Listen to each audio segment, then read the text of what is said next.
Hello दोस्तों, good morning. मैं हूं प्रशांत चक्रवर्ती और आप देख रहे हैं आपका अपना यूट्यूब चैनल पीसी क्लासेस। और मैं आज आपको इसमें एक नया चीज बताना चाह रहा हूं।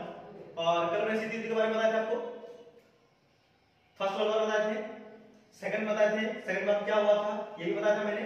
अमेरिका क्या इसमें रोल था ये भी मैंने सिखाया था आपको।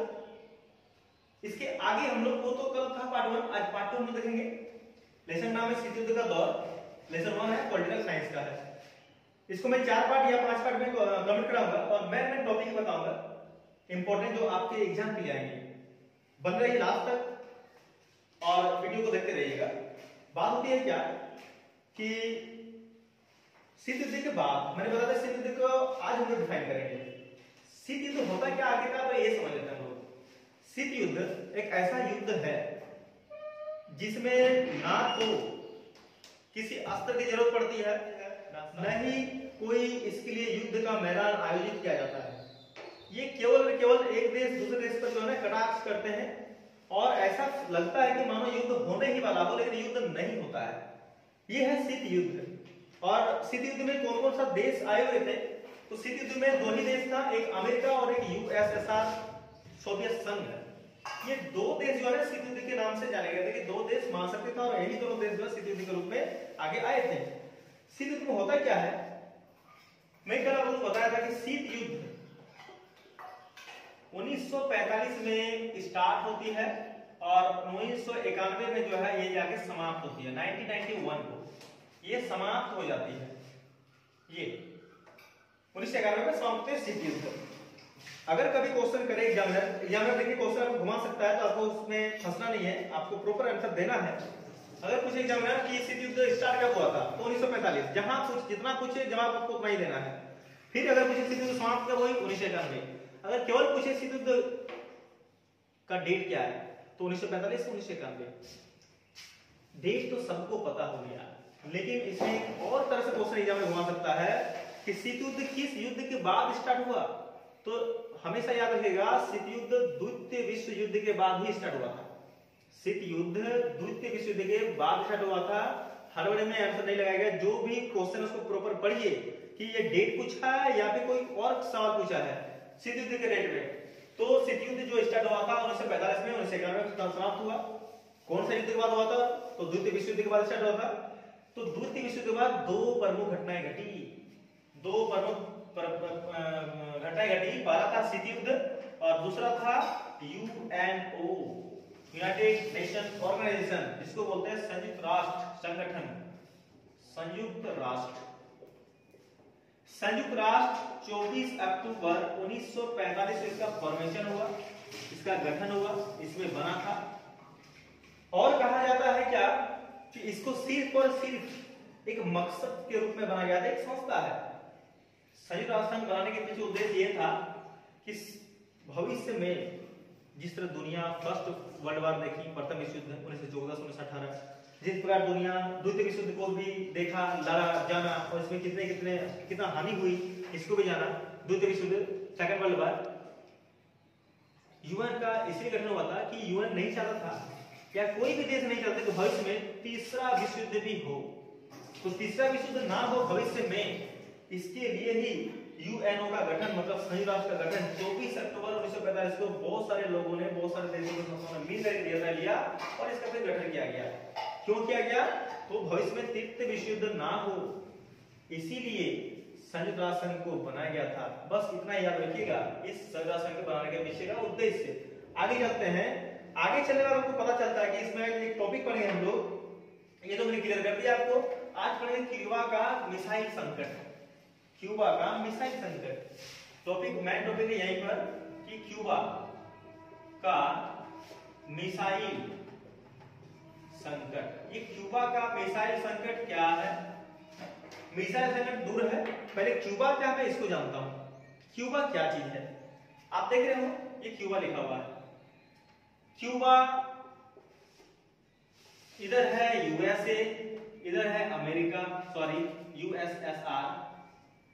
क्यूबा बीच में बसा हुआ एक देश है। देश में कौन सा देश? द्वीपीय देश, एक आइलैंड है जो यूएसए और यूएसएसआर का बीच में मध्य में एकदम छोटा सा देश है। ये क्यूबा एक छोटा सा देश है, मैं इसको लिखा रहा हूं अभी। क्यूबा एक छोटा सा देश है, मैं इसको इधर लिख दे रहा हूं, इधर आप लोग दिखाई पड़ रहा है। यह एक छोटा द्वीपीय देश है, द्वीपीय देश है, छोटा सा। और क्या बात है कि जैसे देखिए क्यूबा जो दोनों के बीच में बसा हुआ देश है, किसके ज्यादा नजदीक है? तो यूएसए के ज्यादा नजदीक है, ये नजदीक है यूएसए के ज्यादा, और इससे दूर है। लेकिन वास्तव में क्यूबा जो है यूएसएसआर का ही एक देश रहता है, लेकिन अवैध तरीके से यूएसए जो है उस पर कब्जा बना कर रखता है। एक बार होता है क्या, 1961 की बात है, क्यूबा में देखिए मैं इस पे 3 नेताओं का नाम बताना चाहूंगा आपको। पहला है, कहां लिखूं, बोर्ड में जगह नहीं है, पहला देखिए अमेरिका। अमेरिका का क्यूबा मिसाइल संकट में जॉन एफ कैनेडी, ये वहां के राष्ट्राध्यक्ष, राष्ट्रपति, शासन, जो भी बोल सकते हैं, शासक यही थे। क्यूबा खुद, जिसके बारे में हम लोग अभी पढ़ रहे हैं, यहाँ के थे फिदेल कास्त्रो, और तीसरा था यूएसएसआर, सोवियत संघ। यहाँ के जो थे सोवियत संघ के जो थे निकिता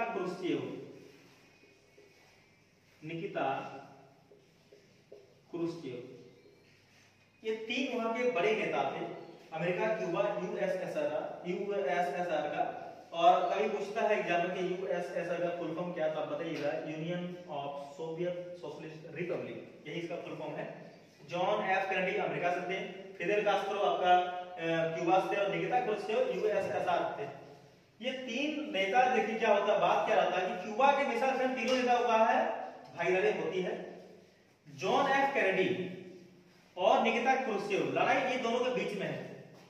फिदेल कास्त्रो कुछ भी नहीं, ये क्यूबा के मिसाइल संकट के समय क्यूबा के एक राष्ट्रपति के रूप में, एक शासक के रूप में बैठे हुए थे। जॉन एफ कैनेडी और निकिता क्रुश्चेव क्या होते हैं, क्या कि निकिता क्रुश्चेव जो यूएसएसआर के थे, हालांकि इसी का था क्यूबा, ये सोचे कि हम वहां पर सैनिक अड्डा बनाएंगे। बात हो रही है 1961 की, और ये युद्ध होता है 1962 को, क्यूबा के मिसाइल संकट। तो ये सोच रहे कि हम जाकर वहां पर सैनिक अड्डा बनाएंगे। तो सैनिक अड्डा बनाने के लिए प्रॉपर तैयारी हो जाती है यूएसएसआर की, निकिता क्रुश्चेव के लीडरशिप में सारा तैयारी हो जाता है। तो निकिता क्रुश्चेव अपने सेनाओं को लेकर, अपने पलटन को लेके वो अमेरिका की ओर बढ़ते हैं। इधर है अमेरिका, यहाँ है क्यूबा, यहाँ है यूएसएसआर, ये इधर बढ़ते हैं। कुछ दूर तक बढ़ने के बाद वो इतना दूर तक आ जाते हैं कि वहां से अमेरिका को देख पा रहे थे। मतलब आप अगर यदि परमाणु मिसाइल दागेंगे नहीं तो अमेरिका उड़ सकते हैं, अमेरिका को हरा सकते हैं, मार सकते हैं। उन्होंने थोड़ा सा और आगे बढ़ने की कोशिश किया, यूएसएसआर थोड़ा सा और आगे बढ़े। अब वो इतने आगे बढ़ गए थे कि आराम से अमेरिका के, अब उस समय के मुकाबले, पहले जब बढ़े थे उसके मुकाबले अब इतना दूर तक बढ़ गए थे कि अमेरिका के मतलब मुख्य विभागों को दोगुना उड़ा सकते थे, दोगुना उड़ा सकते थे अमेरिका के। इस बात का पता चला अमेरिका को 3 हफ्ते के बाद कि यूएसएसआर एक ऐसा प्रोग्राम बना रहा है, एक ऐसा नीति बना रहा है जिसके तहत क्यूबा को सैनिक अड्डे के रूप में बदलने का फैसला लिया है। तो अमेरिका को जब इसका पता चलता है 3 हफ्ते के बाद, तो अमेरिका थोड़ा सा टेंशन आ जाता है, थोड़ा सा उसको दिक्कत हो जाता है कि आखिर ये इतना जल्दी पॉसिबल, और यूएसएसआर का इतना हिम्मत कैसे हो गया कि वो जो है हमारी ओर बढ़ रहे हैं, वो भी परमाणु मिसाइल लेके, सैनिक संगठन लेके, अस्त्र लेके। जॉन एफ कैनेडी अपने सलाहकार लोगों को बुलाया था, और सलाहकार लोगों को बुलाने के बाद उन्होंने क्या किया, सलाहकार लोगों को बुलाने के बाद उन्होंने आपस में बात विचार किए, और बात विचार करने के बाद बोले कि हम लोग को हो ना हो उनको रोकना है। किनको? यूएसएसआर की सेनाओं को। ये लोग जो हो गए अपने सलाहकार और खुद में, यानी जॉन एफ कैनेडी ने बातचीत करके उन्होंने अपने सैनिकों को कहा कि तुम लोग भी अब आगे बढ़ो, और तब तक बढ़ना जब तक यूएसएसआर के सैनिक खुद पीछे न हट जाए। दुनिया को डर था कि कहीं ये दोनों का जिद, ये दोनों का लड़ाई, और ये दोनों का जो आपस में नहीं बनना, जो होगा दोनों का तो है ही, साथ में बहुत सारे छोटे देश, कंट्री और भी लोग मारे जाएंगे। हो ना हो तीसरे विश्व युद्ध बहुत भयानक होगा, ऐसा लोगों का पूरे दुनिया के देशों का सोचना था। लेकिन होता यह है कि फिर दोनों ने आपस में सलाह मशवरा किए, जॉन एफ केनेडी साहब और निकिता क्रुश्चेव, और दोनों आपस में मिलजुल करके आपस में बातचीत करके इस युद्ध को टाल दिया। लोगों ने एक बहुत बड़ी राहत की सांस ली और लोगों को लगा कि अब जो है सब कुछ ठीक हो गया है। और ऐसे में जो है अमेरिका जो है आगे क्यूबा के मिसाइल संकट को, मतलब क्यूबा का मिसाइल संकट जो है नहीं होता है, यूएसएसआर और अमेरिका के सूझबूझ ने आपसी मेल भाव ने इसको जो है समाप्त किया है। तो ये याद रखिएगा कि जो चीज मैंने बताया, क्यूबा क्या है, छोटा सा द्वीपीय देश है, किसके ज्यादा नजदीक है, अमेरिका के ज्यादा नजदीक है, किसके बीच में बसा हुआ है, अमेरिका और यूएसएसआर के बीच में बसा है, साथ में किसका सपोर्ट ज्यादा था, तो ये जो है यूएसआर का ही तो देश था और सारा वित्तीय सहायता यूएसएसआर ही देते थे इनको। तो इस करके क्यूबा का मिसाइल संकट जो है आज हम लोग का समाप्त होती है। पार्ट 2 है, देख लीजिएगा। और अगर आपको वीडियो अच्छा लगे तो कृपया करके जरूर लाइक कीजिएगा। बस कल नेक्स्ट बनाएंगे पार्ट 3। आज के लिए इतना ही।